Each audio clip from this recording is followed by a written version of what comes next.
नमस्कार, मैं हूं इमरान, आपका दोस्त, आपका होस्ट। फाइनली आज आपके सामने हाजिर हूं अपना नया शो लेकर, जिसका नाम है लाइफ स्ट्रगलर। लाइफ स्ट्रगलर में हम लोग आज एक ऐसी हस्ती को लाएंगे जिन्होंने काफ़ी कुछ अपनी ज़िंदगी में किया है और मतलब इतना स्ट्रगल किया है।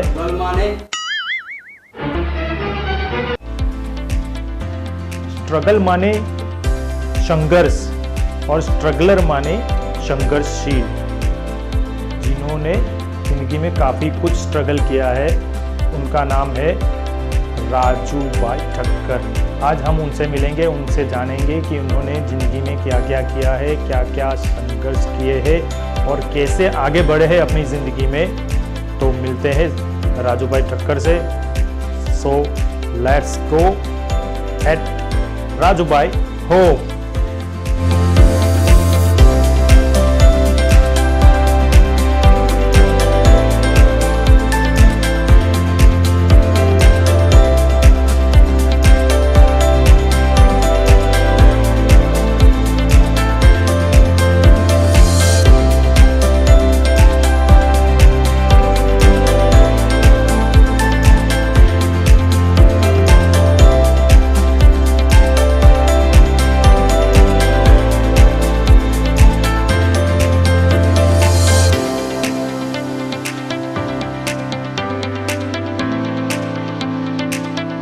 फाइनली हम पहुंच चुके हैं राजू भाई ठक्कर के घर।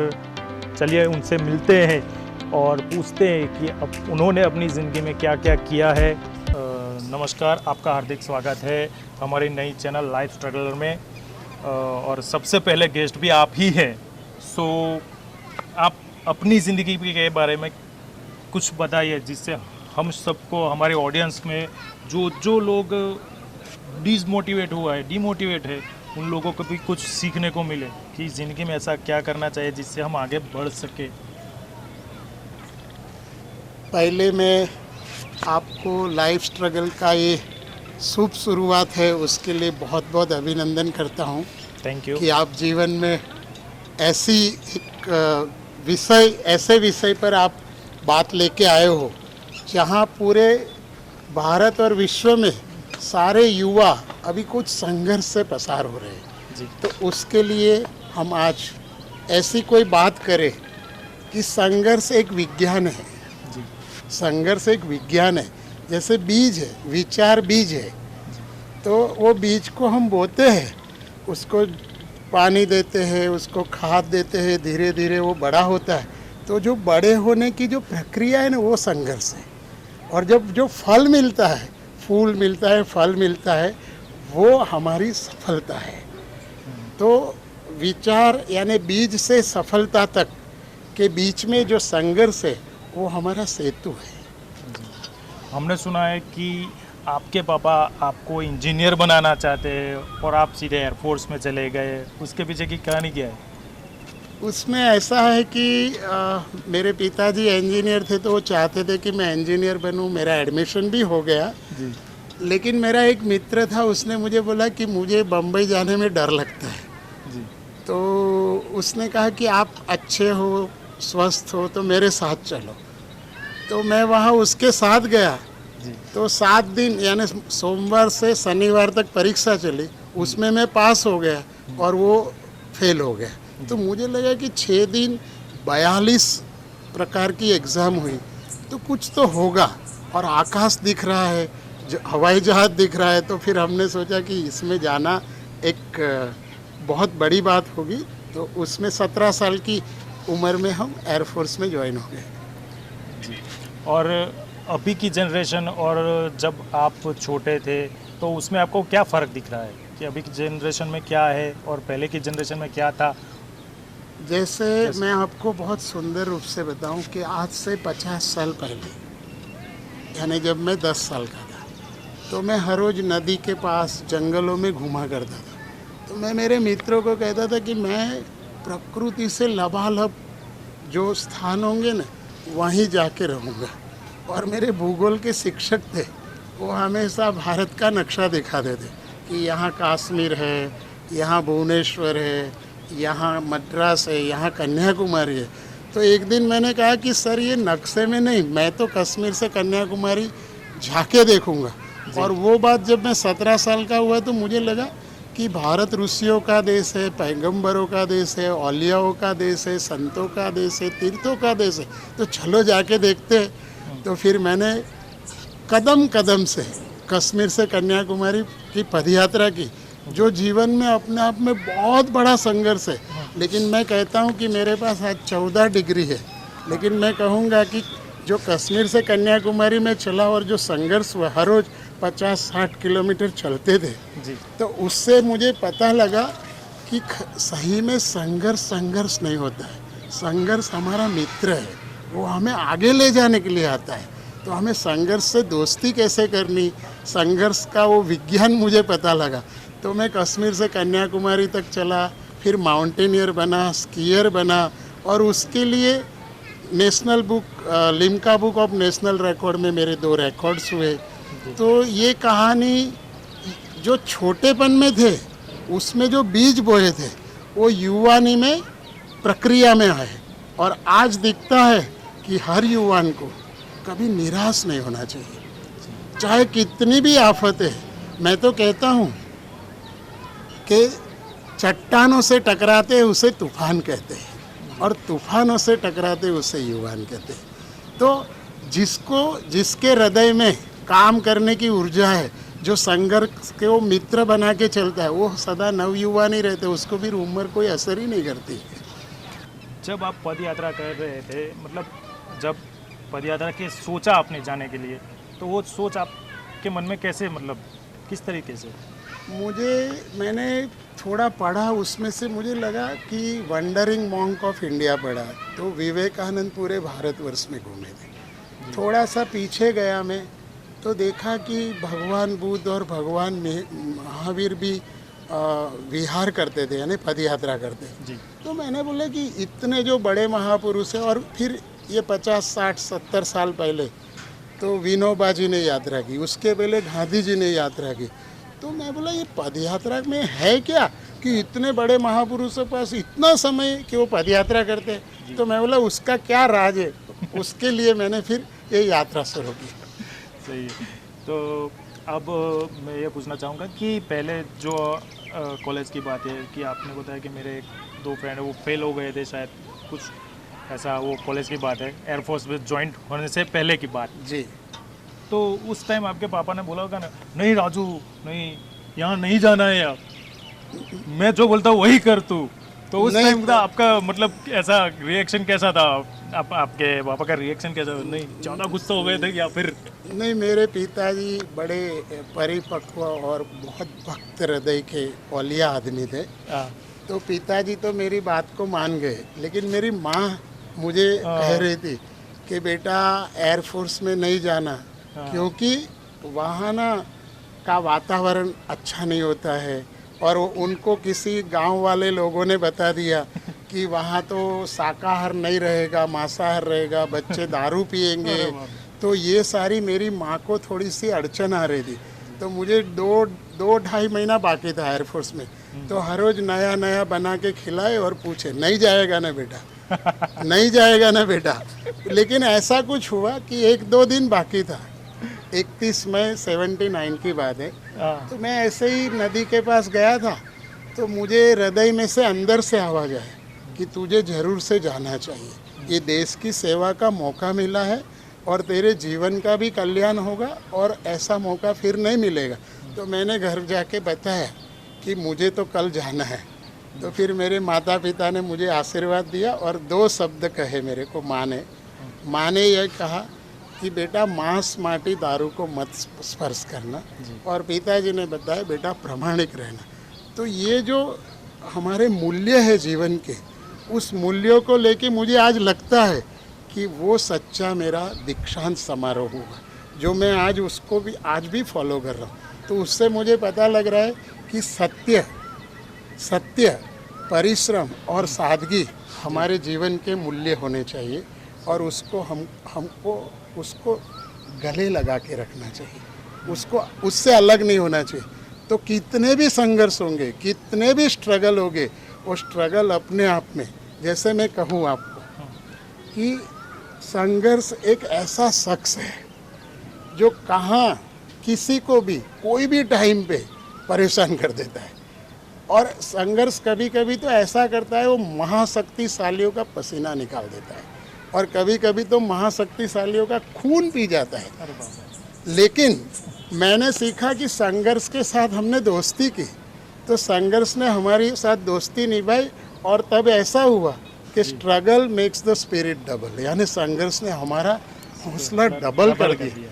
तो ये संघर्ष का विज्ञान है, इसलिए मैं कहता हूँ कि संघर्ष का ये विज्ञान बोलने के लिए नहीं है, जीवन में सच में जीने से कोई भी युवा विश्व के कोई भी कोने का हो, भारत का हो या अफ्रीका का हो या अमेरिका का, तो हर युवान अपने पैर पे खड़ा हो सकता है। और स्वामी विवेकानंद जी एक बार बोले थे कि I want few men and women those who are pure and selfless, I can change the whole universe. तो मैं तो समझता हूँ कि हम निस्वार्थ रहे और हम प्रामाणिक रहे तो हमें जगत को बदलने की ज़रूरत नहीं पड़ेगी, जगत अपने आप में बदल जाए और पूरे जगत में सुखाकारी, शांति, अमन और आनंद ही होगा। ये जो तकलीफ़ें हैं हमारे जीवन में, जैसे भूखमरा है, बेरोजगारी है, इससे युवान परेशान है, तो हमें उनको रास्ता, सही रास्ते पे सही काम देके उनको ऊर्जा देंगे और उनको अंदर से काम करने की कोई लगन पैदा करेंगे, तो हर युवान को काम तो करना ही है। कोई आलसी रहना नहीं चाहता है, क्योंकि हर युवान के अंदर एक ऐसा बीज है जो बड़ा वटवृक्ष अपने जीवन को बनाना चाहता है। आपकी ज़िंदगी में कुछ मतलब कोई ऐसा टॉपिक आया होगा या कुछ ऐसा मतलब ऐसा कुछ टॉपिक मतलब जो बोलते हैं ना कि उसके माहौल कि डिसीजन लेने में आप थोड़ा हिचकिचा गए हो गए, अब क्या डिसीजन लूँ, क्या करूँ, ऐसा कुछ वाकया हुआ हो या कुछ भी जिसमें आप एक बार हुआ है, जैसे मैं कश्मीर से कन्याकुमारी चल रहा था, तो उसके बीच बीच में तब मेरी उम्र 24 साल थी। तो जब हम निकले तो कश्मीर के भाई बहन लोग हमको बोल रहे कि अभी -12 एटमॉस्फेयर है, अभी 1 महीने से एक भी गाड़ी यहाँ आई नहीं है जम्मू से कश्मीर, और आप पदयात्रा करोगे। तो हमारे उस समय एयर मार्शल सूरी साहब थे, उन्होंने भी मुझे 200 किलोमीटर हेलीकॉप्टर से सर्वे करके दिखाया कि पूरी खाई, पूरा कश्मीर बर्फ़ से लदा पड़ा हुआ है, तो तुम कैसे चलोगे, हम आपको जम्मू छोड़ देते और जम्मू से पदयात्रा शुरू करो।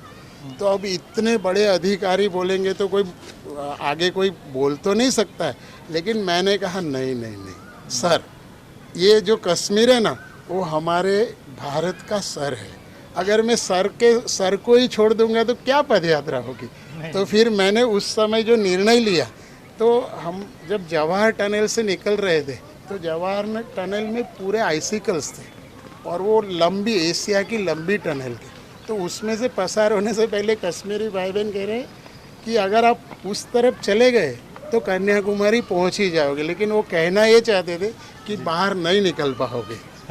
लेकिन कहते हैं ना कि दुआ होती है, अपना हौसला होता है और थोड़ा जीवन का तजुर्बा होता है, तो हम ऐसे भी काम से आगे निकल सकते हैं। ऐसी एक बात है कि जब चंबल में पहुंचा तो मुझे एसपी साहब और कलेक्टर साहब ने वहाँ बॉर्डर पे बताया था कि आगे ये एरिया बहुत ख़तरनाक है, और उस समय कश्मीर में आतंकवाद, पंजाब में आतंकवाद, चंबल में, तो लोग बोले ऐसा रास्ता क्यों पसंद कर रहे हो। तो मैं बोला यही तो एक अच्छा रास्ता है कि सत्य को हमको पाना है तो हमें उसके पास जाना है। तो चंबल में गए तो कोई भाई लोग घोड़ा पछाड़ करके गांव था, तो वहाँ उन लोगों को एक शंका पड़ी, ऐसे ही समय था शाम का, तो उन्होंने हमारे हाथ बांधे, पैर बांधे, आँखों पे पट्टी लगाई, और उस दिन मेरा 24 यानी 25वां जन्मदिन होने वाला था। तो मुझे लगा कि सब ने मुझे मना किया था कि मत जाओ भाई, तो मुझे 1 मिनट के लिए लगा कि मैंने किसी का नहीं माना, तो देखो मैं कितना फंसा हूँ। लेकिन अंदर से जब मेरे से बातें हुई उनसे, तो मैंने उनको बोला मैं तो एक इंसानों को मिलने आया हूँ, मैं डाकुओं को मिलने नहीं आया हूँ, मैं इंसानों को मिलने आया हूँ, आपको कैसी है मजबूरी पड़ी कि आप ये काम कर। फिर उन्होंने मुझे कितने प्रश्न पूछे, तो बचपन का जो माता पिता का, शिक्षकों का, स्कूल का, संतों का, औलियाओं का जो सत्संग था, वो मैंने बात की तो चंबल के डाकुओं का हृदय परिवर्तन हो गया, मुझे छोड़ दिया और कुछ गिफ्ट दिया और मुझे बोला कि आप जाइए। तो कभी कभी मतलब पूरा बर्थडे वहाँ पे मना लिया। हाँ, यानी ये जीवन, तब मैंने कहा है सफ़ेद कपड़े पहनकर हम कहने वाले सज्जन से चंबल के डाकू ज़्यादा साधु हैं, क्योंकि ढोंग नहीं कर रहे। तो हम ये कहना चाहेंगे युवाओं को और मित्रों को कि अपने जीवन में सत्य को, सादगी को और मैत्री को हमेशा जोड़ के रखें, जिससे हमें तकलीफ जरूर आएगी, लेकिन सोना जितना निखरता है, जितने आग में रहता है उतना ही निखरता है। तो हमारे भारत देश का और विश्व का हर युवा निखरना चाहिए और ये धरती ही जन्नत बननी चाहिए, ये धरती ही स्वर्ग बननी चाहिए। और कौन से स्वर्ग में हमें जाना है? हमारे यहाँ इतने सागर है, इतना जंगल है, इतनी नदियाँ है, इतनी सुंदर सुंदर स्थान है, उसको हम सुरक्षित रखें, उसको स्वच्छ रखें। हमारा स्वच्छता अभियान होना चाहिए, बाहर भी स्वच्छ रहे और अंदर मन से भी स्वच्छ रहे, तो जीवन पवित्र भी होगा, पाक भी होगा और हमारा ये देश भी खुशहाल होगा। तो ये संघर्ष है ना, उसको मित्र बनाना है जी। तो संघर्ष जब मित्र बनता है तो मैंने कहा ना, struggle makes the spirit double. Right. आगे जो हमारी न्यू जनरेशन आ रही है उनके लिए अभी और आप कुछ कहना चाहेंगे स्पेशली? मैं कहूँगा कि आज का जो ज़माना है वो हाईटेक ज़माना है, डिजिटल का ही है।